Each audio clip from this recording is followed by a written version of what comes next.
Assalamualaikum warahmatullahi wabarakatuh. Allahumma salli ala Sayyidina Muhammad wa ala ali Sayyidina Muhammad. Alhamdulillah teman-teman sekalian, kita bisa berjumpa kembali ya di Media Belajar Channel, media belajarnya kita semuanya, khususnya dalam bidang pendidikan ya, pedagogik maupun dalam bidang mapel, terutama mapel pendidikan agama Islam dan budi pekerti ya, kalau yang sekarang kita kenal di sekolah.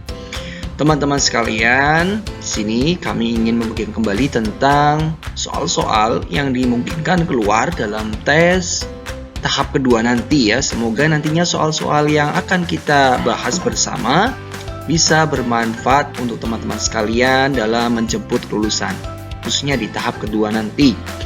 Ya, maksimalkan waktu yang ada ini dengan sebaik-baiknya, teman-teman. Banyak berusaha, belajar dengan sungguh-sungguh, serta jangan lupa untuk beribadah kepada Allah Subhanahu wa Ta'ala. Karena dengan ibadah, doa yang teman-teman panjatkan kepada Allah, serta usaha yang sungguh-sungguh, insya Allah akan mendapatkan hasil yang maksimal. Oke, sebelum itu, kalau teman-teman mungkin di sini ada yang baru melihat video ini, maka bisa bantu untuk subscribe channel kami serta nyalakan notifikasi agar mendapatkan info-info terbaru mengenai update soal P3K 2021. Serta bagi teman-teman yang menyukai video ini, maka bisa bantu like dan sharekan agar lebih bermanfaat. Yuk kita sama-sama membahas soalnya. Soal pertama yaitu mengenai teori belajar ya teman-teman. Ketika dalam pembelajaran SKI, ya, secara kebudayaan Islam, seorang guru memberikan stimulus berupa video kepada siswa. Dan siswa merespon video tersebut. Dalam hal ini, seorang guru telah menerapkan teori pembelajaran A. Behavioristik, B. Kognitivistik, C. Humanistik, D. Konstruktivistik, E. Cybernetik. Ya, teman-teman, ya, sekarang tinggal bagaimana teman-teman bisa memahami soal ini dengan baik ya. Jadi ketika di sini ada kata kuncinya kita ambil yaitu memberikan stimulus. Nah, ada stimulus teman-teman. Kemudian di sini siswa merespon. Nah, ketika teman-teman sudah tahu kata kunci ini, maka teman-teman bisa langsung menjawabnya dengan baik dan benar. Kira-kira apa ya teman-teman jawabannya? Yap, betul sekali teman-teman. Jadi jawabannya adalah behavioristik. Jadi behavioristik ini adalah kata kuncinya ketika ada stimulus dan respon. Stimulus yang diberikan oleh guru serta respon yang ditanggapi oleh para siswa ketika tadi para guru memberikan stimulus seperti itu. Ya, seperti halnya dalam kegiatan pembelajaran ini. Ya, pembelajaran SKI, guru memberikan stimulus berupa video, kemudian siswanya merespon video tersebut. Ya, seperti halnya misalnya isi video tersebut apa, hikmah yang bisa diambil itu apa, dan sebagainya. Seperti itu. Oke, kalau kognitif, ya ini tentang pengetahuan ya teman-teman. Ya, jadi guru memberikan pengetahuan seperti itu. Humanistik, ya ini tentang manusia ya, berkaitan tentang kemanusiaan. Konstruktivistik ini adalah pengetahuan yang mana siswa itu menggali sendiri pengetahuan itu. Ya, jadi berlatih untuk mandiri. Ya, jadi siswa diberi pengetahuan, kemudian dengan pengetahuan itu siswa menggali pengetahuan itu sehingga bisa menemukan, menghipotesis dan sebagainya. Kemudian cybernetik. Nah, cybernetik itu berkaitan tentang IT ya.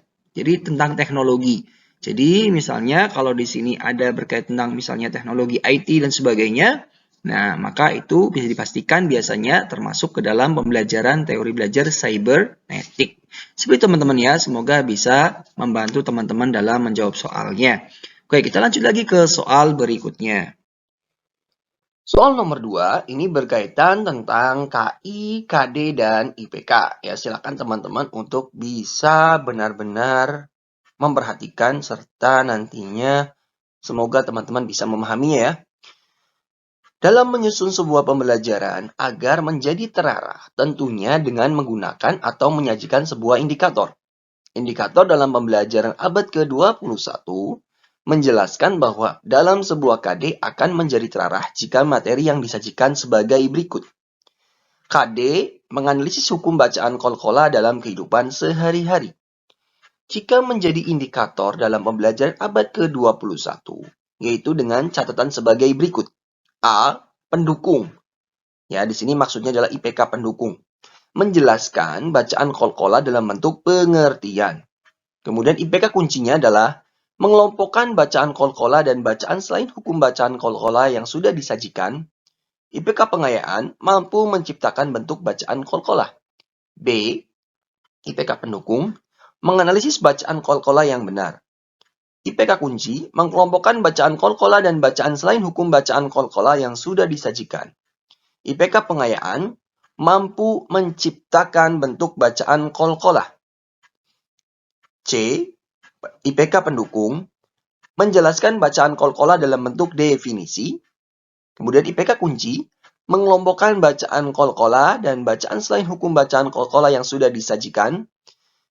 IPK pengayaan mampu menunjukkan hukum bacaan qalqalah. D. IPK pendukung menjelaskan bacaan qalqalah kemudian menganalisis dengan mencari perbandingan yang bukan qalqalah. IPK kunci mengelompokkan bacaan qalqalah dan bacaan selain hukum bacaan qalqalah yang sudah disajikan. IPK pengayaan mampu menciptakan bentuk bacaan qalqalah. E. IPK pendukung menjelaskan bacaan. IPK kunci mengelompokkan bacaan qalqalah dan bacaan selain hukum bacaan qalqalah yang sudah disajikan.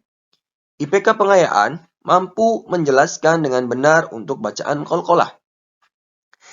Baik teman-teman, jadi di sini kita pertama harus mengetahui apa itu yang dinamakan IPK pendukung.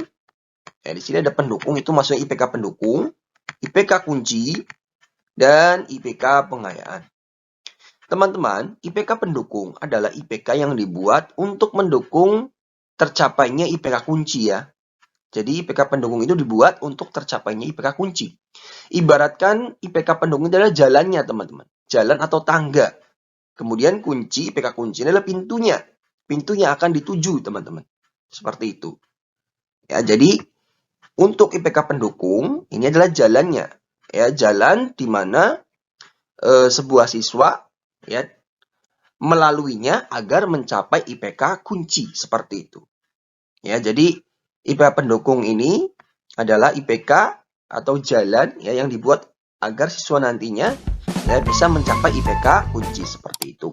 IPK pengayaan itu adalah IPK yang dibuat di atas IPK kunci. Artinya apa? IPK ini dibuat untuk siswa yang di atas rata-rata. Ya, siswa yang mendapatkan pengayaan, nah itulah yang nantinya akan dibuatkan IPK pengayaan. Meskipun kalau dalam taraf KD-nya sudah C4 seperti di atas, itu tidak wajib ya dibuat pengayaan, teman-teman. Ya, tidak wajib dibuat IPK pengayaan. Tapi boleh dibuat jikalau masih bisa untuk dibuat IPK pengayaan. Seperti itu. Semoga teman-teman bisa memahaminya ya. Kemudian yang kedua, kita harus mengetahui tentang yang namanya KKO, teman-teman. Ya, jadi kita harus tahu yang namanya KKO. Ya. Apa itu KKO? KKO itu kata kerja operasional. Ya. Dalam kata kerja operasional di sini, dalam C1 sampai dengan C6, ya kita harus mengetahui. Misalnya, ya di sini, IPK pendukung, menjelaskan. Ya, menjelaskan, nah ini berarti masuknya ke taraf C1 atau C2. Ya, menjelaskan itu tarafnya C1 atau C2, yaitu mengingat atau memahami, teman-teman. Ya, jadi ini termasuk betul ya. Karena IPK pendukung itu dibuat untuk mencapai IPK kunci. Sehingga dibuat sebelum IPK kunci itu ada. Nah, jadi salah satunya adalah dengan kata menjelaskan. Di sini menjelaskan bacaan qalqalah dalam bentuk pengertian. Ya, seperti itu.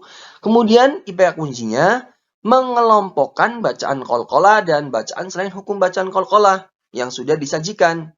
Nah, mengelompokkan itu termasuk ke dalam IPK atau KKO-nya itu C4, teman-teman. Ya, mengelompokkan itu C4. Ya, sehingga ini betul ya. Jadi kata IPK kunci itu IPK yang dibuat Ya, sesuai dengan ini teman-teman, menganalisis. Ya, ini kan C4. Berarti IPK kunci dibuat dengan KKO sesuai dengan KD-nya teman-teman. Kalau KD-nya menggunakan KKO-nya menganalisis, berarti IPK kuncinya juga harus yang selaras dengan menganalisis. Ya, jadi salah satu KKO dalam menganalisis adalah mengelompokkan ya. Berarti ini betul dan ini betul ya. Mengelompokkan bacaan kolkolah dan bacaan selain hukum bacaan kolkolah yang sudah disajikan. Oke. Kemudian IPK pengayaan. IPK pengayaan ada dibuat lebih tinggi daripada IPK kunci. Di sini coba kita lihat, mampu menciptakan bentuk bacaan kolkolah. Nah, ini ada kata-kata menciptakan. Menciptakan, kita tahu bahwa menciptakan itu adalah masuknya taraf C6. Ya, teman-temannya C6. Ya, C6 itu adalah mencipta atau membuat. Ya, berarti ini juga betul ya teman-teman ya, karena di atas IPK kunci seperti itu. Oke, ini yang A sudah betul teman-teman. Ya, yang A sudah betul. Tapi kita coba cek di B, C, D, E ya. Coba kita cek. Kenapa kok bisa itu loh. Yang A yang betul, yang lain tidak seperti itu. Coba kita cek ya. Di B, pendukung. Nah, di sini KKO-nya itu menganalisis. Nah, masa kita membuat jalan tapi jalannya itu sudah sampai ke taraf yang kita ingin tuju? Otomatis tidak ya teman-teman. Siswa akan kesusahan. Ya karena kita buat yang levelnya di bawah dulu teman-teman. Jadi level-level di mana siswa bisa memahaminya dalam tingkat dasar dulu. Sebelum mencapai ke tingkat yang lebih tinggi. Kalau kita buat IPK pendukung sama dengan KD-nya, KKO-nya, maka siswa tidak mampu untuk mencapainya nantinya akan kesusahan. Ya, maka ini ya menganalisis dalam IPK pendukung itu salah ya teman-teman ya. Tidak benar. Nah, kemudian kata kuncinya, nah ini mengkelompokkan, ini sudah betul ya. Kemudian mencipta juga sudah betul. Sehingga yang B ini adalah jawaban yang salah. Karena tadi salah satunya di IPK pendukung itu salah ya teman-teman ya. Oke, kemudian yang C. IPK pendukung menjelaskan bacaan kolkolah dalam bentuk definisi. Ya oke lah, ini kan menjelaskan ya. Berarti sudah betul. Oke. Kemudian kuncinya mengelompokkan. Oke, betul ya. Kemudian pengayaannya mampu menunjukkan. Nah, ini. Apa itu menunjukkan? Menunjukkan itu tarafnya ke C3 ya, teman-teman ya. Gimana teman-teman cek ya di KKO-nya. Itu menunjukkan ya, atau menentukan. Nah, itu masuknya ke taraf C3. Ya, C3. Ya, menentukan, menunjukkan. Nah, itu tarafnya ke C3. Sehingga ini tidak tepat ya teman-teman ya. Karena IPK kuncinya IPK pengayaannya masa kita buat di bawahnya KD ya, menganalisis. Nah, itu tidak mungkin ya. Jadi ini salah teman-teman. Ya, jadi C ini jawaban yang salah. Oke. Kemudian yang D.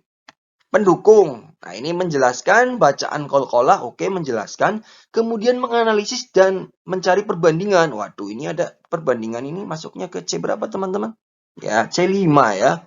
Nah, ini sudah salah ya, teman-teman. Masa kita cari yang di atasnya? Apalagi di sini ada menganalisis juga ya. Jadi ini sudah salah. Kemudian kuncinya mengelompokkan, oke. Kemudian mampu menciptakan, betul. Yang E mendukung. Menjelaskan bacaan. Nah, ini mungkin panjang tapi kepotong ya, teman-teman. Intinya ini. KKO-nya sudah betul ya. Oke ya. Oke. Kemudian mengelompokkan. Betul. Kemudian pengayaan mampu menjelaskan. Nah, ini pengayaan masa di bawahnya KKO dari KD. Nah, itu tidak mungkin ya, teman-teman. Jadi ini salah. Ya, sudah jelas ya, teman-teman ya. Jadi E dan D itu salah sehingga jawabannya adalah A, teman-teman ya. Jadi jawabannya adalah A. Ya, seperti itu teman-teman ya. Semoga teman-teman bisa memahaminya dengan baik. Karena memang untuk IPK, untuk menentukan IPK itu indikator, kita perlu mengetahui masing-masing KKO dari C1 sampai C6.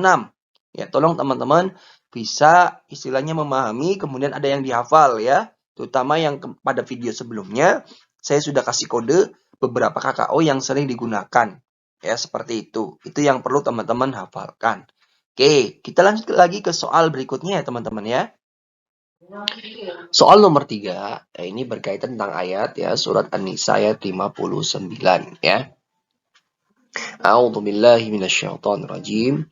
Ya ayyuhalladzina amanu atii'u Allah wa atii'ur rasul wa ulil amri minkum. فإن تنازعتم في شيء فردوه إلى الله والرسول إن كنتم تؤمنون بالله واليوم الآخر ذلك خير وأحسن تأويلا.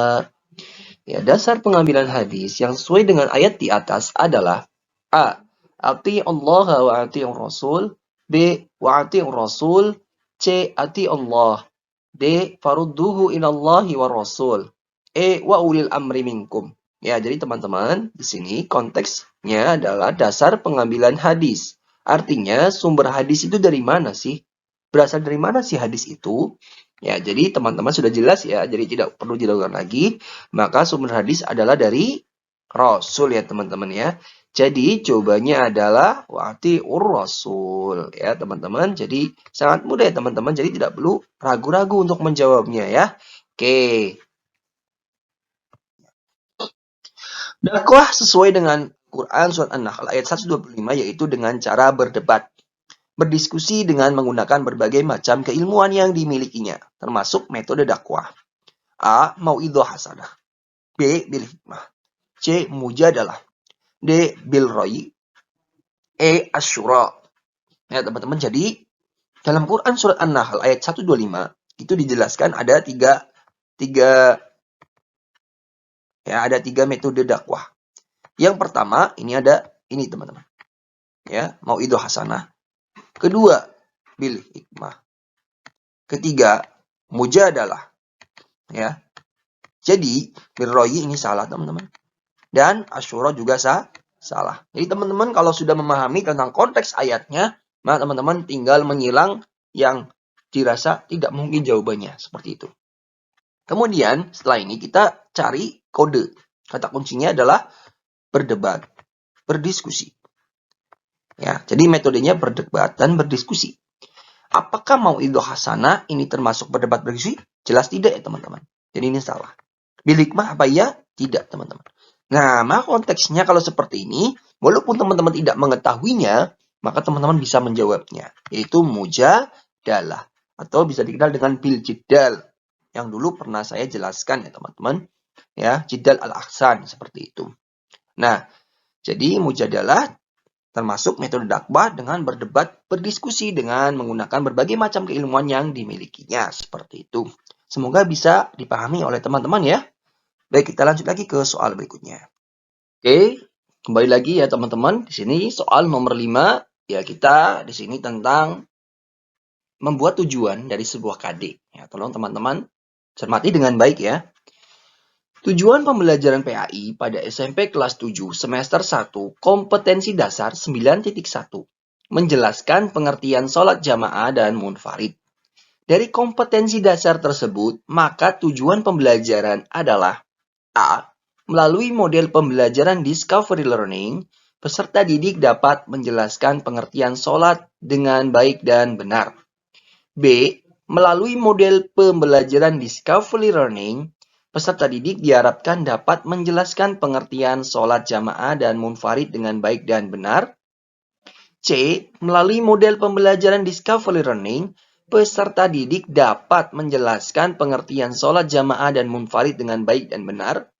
D. Melalui model pembelajaran Discovery Learning, peserta didik diharuskan dapat menjelaskan pengertian sholat berjamaah dan munfarid dengan baik dan benar.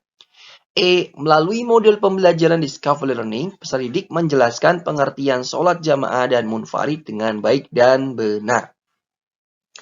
Ya, baik teman-teman. Jadi kita yang pertama kali kalau mau membuat tujuan itu mengetahui adanya ya A, B, C, dan D ya teman-teman ya. Dan D. Oke. A ya teman-teman ya. Jadi diingat, A itu adalah audien teman-teman. Audien. Siapa itu audien? Audiennya itu peserta didik dapat. Ya, jadi audiennya itu adalah kalimat peserta didik dapat. Nah, itu audiennya teman-teman. Ingat baik-baik ya. Behavior, ya behavior itu adalah hal yang ingin dicapai oleh peserta didik. Ya, misalnya di sini menjelaskan pengertian sholat berjamaah dan munfarid. Nah, itu adalah behavior, teman-teman. Condition, itu loh kondisi. Ya, melalui apa sih pembelajaran ini? Nah, seperti itu. Jadi kondisi atau melalui apa sih pembelajaran tersebut? Nah, jadi di sini condition itu adalah melalui model pembelajaran discovery learning. Nah, itu kondisinya, teman-teman. Ya. Kemudian D, degree. Ya. Degree itu adalah ketercapaian peserta didik.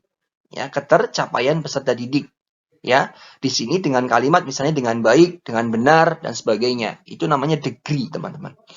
Nah, coba kita langsung ke konteksnya ya. Nah, coba yang A. Kita telah yang A dulu. Melalui model pembelajaran discovery learning. Oke, ini termasuk ke dalam ranahnya C ya, teman-teman ya. Oke. Ini C ya, condition. Oke. Kemudian peserta didik dapat. Oke, ya, peserta didik dapat. Nah, ini termasuk ke dalam ranahnya apa, teman-teman tadi? A ya. A. Oke, A. Menjelaskan pengertian sholat. Nah, menjelaskan pengertian sholat dengan baik. Pengertian sholat. Sedangkan di sini adalah sholat jamaah dan munfarid. Itu harus komplit ya teman-teman ya. Jadi jangan sampai teman-teman terkecoh. Ya, walaupun urutannya benar, tapi lihat juga konteks behaviornya. Harus komplit teman-teman. Apa yang diminta? Sholat apa sih? Seperti itu. Ya, jadi ini behaviornya sudah bagus. Hanya saja di sini itu salah. Harusnya ada sholat jamaah dan sholat munfarid. Ya, maka ini untuk behaviornya ini salah. Ya, ini behavior teman-teman. Kemudian untuk degree-nya ini. Baik dan benar itu adalah D. Konteks degree. Nah, seperti itu ya teman-teman ya. Jadi yang A ini adalah salah ya teman-teman. Oke. Selanjutnya adalah yang B.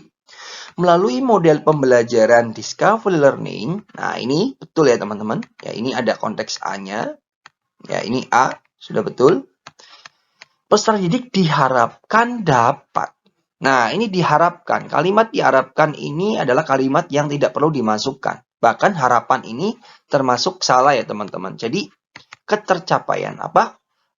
Audien itu adalah peserta didik dapat. Artinya apa?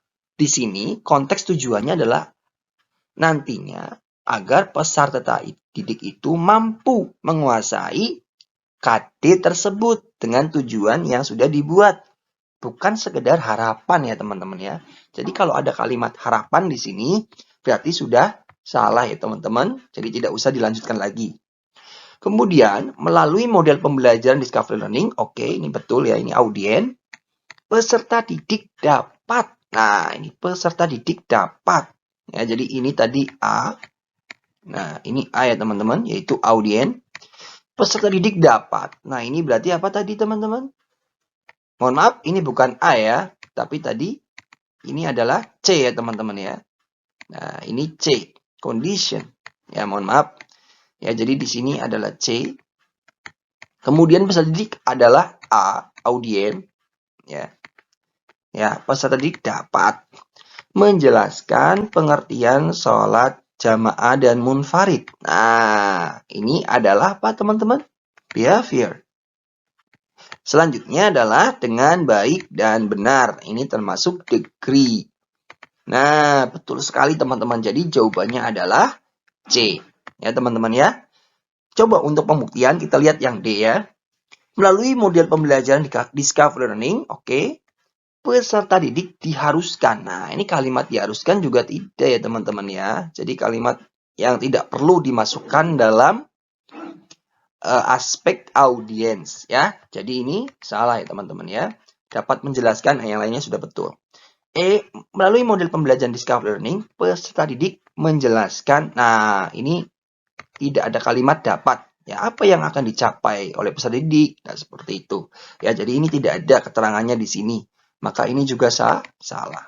Jadi yang tepat adalah yang C. Jadi seperti teman-teman ya. Jadi sebetulnya mudah untuk melihat, membuat tujuan pembelajaran dari KD. Tinggal kita memahami tentang audience, behavior, condition, dan degree. Insya Allah kalau teman-teman sudah memahami masing-masingnya dengan baik dan benar, insya Allah nantinya di soal jika diminta untuk membuat tujuan pembelajaran dari KD, teman-teman sudah bisa menjawabnya dengan baik. Seperti itu teman-teman ya. Oke, kita lanjut lagi ke soal berikutnya. Nomor 6, Cupri adalah seorang laki-laki yang sudah bekerja tapi dia mempunyai cita-cita menjadi orang sukses. Tetapi keluarganya menginginkan dia agar segera menikah. Maka hukum menikah berdasarkan ilat di atas adalah A. Haram, B. Sunnah, C. Wajib, D. Mubah. Ya, baik teman-teman, jadi kita harus memilah ya di sini. Cupri itu sudah bekerja ya, dalam arti ya sudah mampu lah termasuk ya. Kemudian dia ada cita-cita ingin menjadi orang sukses, tetapi keluarganya menginginkan dia agar segera menikah. Nah, kemudian hukum ilatnya apa? Hukumnya apa menikah bagi si Jupri ini? Nah, jadi coba kita lihat yang A. A. Haram. Haram tidak mungkin ya teman-teman, karena tidak ada keterangan di sini Jupri ya misalnya mau menikah kemudian ingin melukai pasangannya, itu tidak ada. Jadi ini haram, itu salah teman-teman ya. Nah, kemudian di sini Jupri ya tidak ada kewajiban sebetulnya untuk menikah. Kenapa demikian? Karena di sini tidak ada keterangan ilatnya, yaitu biasanya untuk mendekati apa? Karena sudah mendekati zina atau ingin menjauhi dari zina, seperti itu. Ya, konteksnya seperti itu. Jadi, konteks pernikahan yang wajib itu hukumnya wajib apabila si pria ini tidak bisa menahan syahwatnya, yang akhirnya nanti bisa mendekatkan dirinya pada zina. Maka hukum pernikahannya bisa menjadi wajib. Karena tadi, ya, dia mampu dan tidak bisa menahan syahwatnya, bisa mendekatkan pada zina. Nah, itu hukumnya wajib. Apakah di sini ada keterangan demikian? Tidak ada, teman-teman. Jadi, untuk hukum wajib ini juga salah. Kemudian, hukum mubah ya. Mubah itu adalah jika mana dia menikah itu hanya untuk bersenang-senang saja, atau untuk istilahnya menghilangkan syahwatnya, seperti itu. Nah, itu hukumnya mubah. Nah, apakah di sini ada keterangan demikian? Maka juga tidak, teman-teman ya. Nah, maka jawabannya adalah sunnah, teman-teman. Ya, jawabannya adalah sunnah B. Kenapa demikian? Ya, karena di sini dimaksudkan adalah tidak ada keterangan tentang tadi, misalnya bisa mendekatkan diri pada zina dan sebagainya. Dalam konteks di sini Zupri sudah mampu menikah, sudah bekerja, tapi dia punya cita-cita. Nah, seperti itu. Dan keluarganya mendesak dia agar segera menikah. Tapi konteksnya adalah di sini Jupri sebetulnya tidak ada kalimat dia sudah mendekatkan diri pada zina dan sebagainya. Jadi konteksnya masih umum. Nah, sehingga di sini jawabannya yang lebih tepat adalah yang B, yaitu sunnah. Seperti teman-teman ya. Jadi kita pahami dulu maksud dari masing-masing hukum.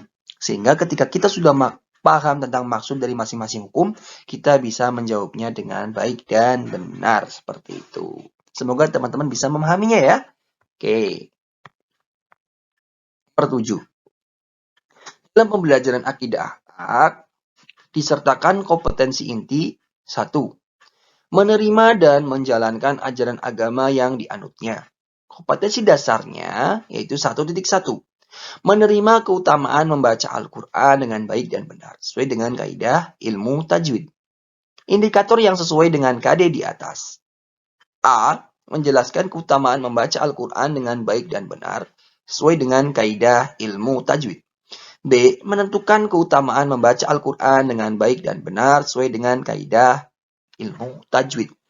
C. Meyakini keutamaan membaca Al-Quran dengan baik dan benar sesuai dengan kaidah-kaidah ilmu tajwid. D. Memahami keutamaan membaca Al-Quran dengan baik dan benar sesuai dengan kaidah ilmu tajwid. Ya, baik teman-teman, jadi di sini konteksnya adalah yang dicari dalam KI 1 KD 1.1. Berarti ini rata-ratanya adalah dalam konteks spiritual. Ya, jadi konteksnya adalah spiritual, teman-teman. Ya. Jadi di sini bukan KD 3, bukan KD 4. Ya, jadi konteksnya adalah KD 1. 1 itu tentang spiritual, teman-teman. Itu harus teman-teman ketahui ya. Jadi berbeda antara konteks spiritual sosial Terutama di KKO-nya juga ini berbeda ya teman-teman. Antara tadi ya spiritual sosial, ya pengetahuan dan keterampilan. Ini berbeda teman-teman. Tidak bisa disamakan. Ya nanti akan saya kasih tahu tentang tabelnya mengenai KKO dari spiritual sosial teman-teman. Yang jelas berbeda ya teman-teman ya. Jadi tidak sama seperti itu. Nah, karena di sini yang diminta adalah spiritual, ya maka kita harus bedakan dengan KKO dari pengetahuan dan keterampilan, teman-teman. Ya, coba kita cari di sini. Misalnya di sini menjelaskan, ya. Padahal menjelaskan ini adalah KKO-nya dari pengetahuan. Ya, konteksnya C1 dan C2. Berarti ini salah, teman-teman. Menentukan ini juga sama, ya dalam taraf C3 dan masuknya ke pengetahuan. Meyakini. Nah, ini meyakini, teman-teman. Ya, meyakini, ya, ini termasuk ke dalam tarafnya adalah apa, teman-teman? Dalam konteks KKO dari spiritual dan sosial, ya. Oke. Coba kita lihat yang D, memahami. Nah, ini juga salah ya, teman-teman ya. Nah, caranya di C2. Berarti jawabannya adalah C ya, teman-teman ya. Jadi yang 3 ini masuknya bukan ke taraf spiritual dan sosial KKO-nya. Yang C ini sudah masuk ke taraf KKO dari konteks spiritual dan sosial, teman-teman. Oke, jadi jawabannya adalah C. Meyakini keutamaan membaca Al-Quran dengan baik dan benar sesuai dengan kaidah-kaidah ilmu tajwid. Jadi teman-teman kalau sudah mau tentang KKO masing-masing, ya dari spiritual sosial, jadi spiritual sosial itu sama ya KKO-nya ya teman-teman ya. Kemudian pengetahuan dan keterampilan, insya Allah teman-teman sudah bisa gampang untuk menjawab soal-soal seperti ini ya. Seperti itu. Oke, coba kita lihat tabelnya. Nah, ini tabelnya tentang KKO sikap. Jadi, KKO sikap ini maksudnya adalah spiritual dan sosial. Seperti itu ya, teman-teman ya. Ini diambil dari pegangan, ya, KTK Kemendikbud, ya, di sini. Oke, jadi, untuk taraf meyakinkan atau meyakini, itu tarafnya adalah A3. Ya, menghargai. Seperti itu. Oke, terima kasih teman-teman. Kita lanjut lagi ke soal berikutnya ya. Nah, nomor 8. Aplikasi yang digunakan untuk belajar dan memahami Al-Quran dan hadis adalah A. Al-Quran digital, B. Hadis viewer, C. Maktabah Samilah, D. At-Tauhid. Ya, di sini konteksnya adalah aplikasi, ya, aplikasi yang ada Al-Quran dan hadisnya. Ya, memahami Al-Quran, belajar Quran, hadis. Nah, itu di mana sih yang komplit seperti ini? Apakah di Quran digital? Ya, tidak, teman-teman. Ini tentang Quran, hadis viewer juga tidak. Maktabah Samilah, ya betul sekali. Jadi di Maktabah Samilah itu ada tafsir Quran, ada Al-Quran, ada hadis, ya itu bahkan mempelajari tentang takhrij hadis dan sebagainya itu komplit di Maktabah Samilah, ya teman-teman ya. At-Tauhid juga bukan. Ya, jadi jawabannya adalah C, yaitu Maktabah Samilah. Oke, kita lanjut lagi ke soal berikutnya. Nomor 9. Kesepakatan yang diambil para ulama dan mujtahid dalam menentukan hukum disebut A. Qiyas, B. Urf, C. Ijma, D. Maslahah mursalah, E. Istihsan.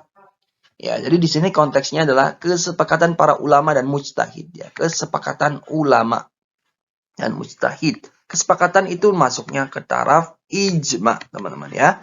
Ijma. Oke, teman-teman insya Allah bisa memahami ya. Oke, kita lanjut lagi ke soal berikutnya. Baik, nomor 10. Nah, ini tentang teori belajar juga ya. Teori Brunner adalah teori belajar matematika yang terdiri dari 3 tahapan, yaitu tahap enaktik, ikonik, dan simbolik. Yang termasuk pola pikir Brunner sebagai berikut kecuali A. Siswa belajar melalui pengalaman aktif.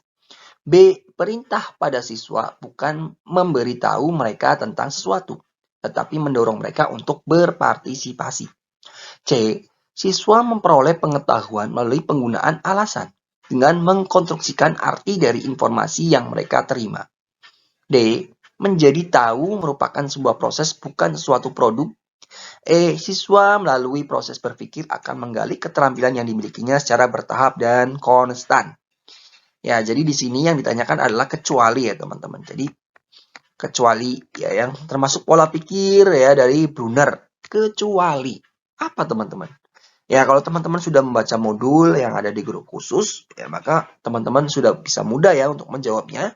Ya, jadi pola pikir dari Brunner itu adalah yang pertama ini, teman. Siswa belajar melalui pengalaman aktif.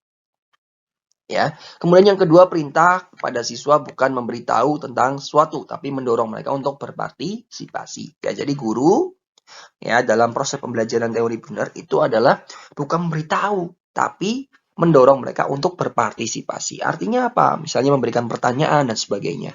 Kemudian C, siswa memperoleh pengetahuan melalui penggunaan alasan dengan mengkonstruksikan arti dari informasi yang mereka terima, seperti itu. Kemudian yang D, ya, menjadi tahu merupakan sebuah proses, bukan suatu produk. Nah, ini termasuk dari pola pikir dari Brunner.